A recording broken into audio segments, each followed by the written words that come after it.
Last 3 decades, from dropping out of high school to get my GED in a bid to escape from poverty to landing on Shark Tank to help new entrepreneurs launch their careers, it's that you don't win when you give yourself the option to lose. Greatness doesn't emerge from hedging, hesitating, or submitting to the naysayers that skulk in every corner of our lives. I wouldn't have accomplished anything if I hadn't lived the burn the boats philosophy. Now, with this book, I'm ready to arm you with all the tools and tips to do exactly the same. As a kid, I scratched and clawed my way out of that hellish queen's shoebox, to college, to law school, then on to becoming the youngest press secretary in New York City history, on the ground with Mayor Rudolph Giuliani during the horrors of 9/11. After that, I served as chief operating officer of the effort to rebuild the World Trade Center site, then executive vice president of business operations for the New York Jets, and then vice chairman of the Miami Dolphins and co-founder of RSC. I'd always imagined myself in business, but I've also found myself succeeding in arenas far outside any initial plan, from appearing on Shark Tank to hosting my own TV pilot to becoming an executive fellow co-teaching one of the most popular intensive programs at Harvard Business School. I've met every U.S. president who has served in the past 3 decades, and recently had a private audience with Pope Francis concerning our shared passion for human rights. But I've also had my share of failures, big and small. I'd envisioned opening this book with the triumphant story of how in the fall of 2020, I stood on the podium of the New York Stock Exchange, looking out on bright orange banners hanging from the rafters, with the logo of a new public company I had created in the middle of global chaos. I raised $206 million to form the Omnichannel Acquisition Corp, whose mission was to identify an exceptional digitally fueled consumer business brimming with potential and merge with it, driving the company to new heights of success. I assembled a board of consumer giants and worked non-stop for months to get there, day and night, with a host of unexpected stresses on top of all of my other professional responsibilities.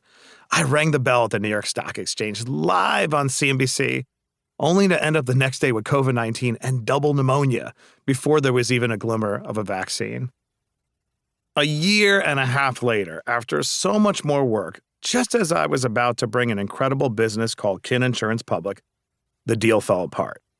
I could blame the economic environment. Inflation was soaring, high growth stocks were getting crushed, and the company's biggest competitor and comparison point crashed and burned, casting a dark cloud on the entire insurance tech space. But the bottom line is that I failed. I could have licked my wounds and decided to stick to safe projects that I knew would succeed. Instead, I doubled down on risk, putting Shark Tank in the rearview mirror to take a chance on a show of my own, launch a metaverse fund, and write this book. My philosophy informed my trust that the failure of Omnichannel would lead to something better, and I continued to press on in search of more freedom and more autonomy.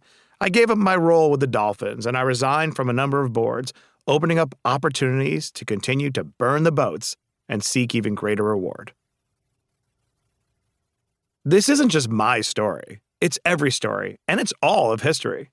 Burning the boats as a strategy for success goes all the way back to the Old Testament. In ancient times, writes Rabbi Naphtali Hoff, Israelite armies would besiege enemy cities from 3 sides only, leaving open the possibility of flight. They understood that so long as the enemy saw that they had an escape route available, they would not fight with utmost earnestness and energy. Sun Tzu, the great Chinese general, military strategist, writer, and philosopher, echoes the same point. The leader of an army, he wrote in his classic guide to military strategy, The Art of War, carries his men deep into hostile territory before he shows his hand. He burns his boats and breaks his cooking pots. He gives his men no option to return, and the only way they will eat again is to eat the food of their enemy. 5 centuries later, Julius Caesar sailed his army from Rome to the Irish coast, looking to conquer England. As their ships arrived, and he and his men saw themselves greatly outnumbered, there was ample reason to retreat.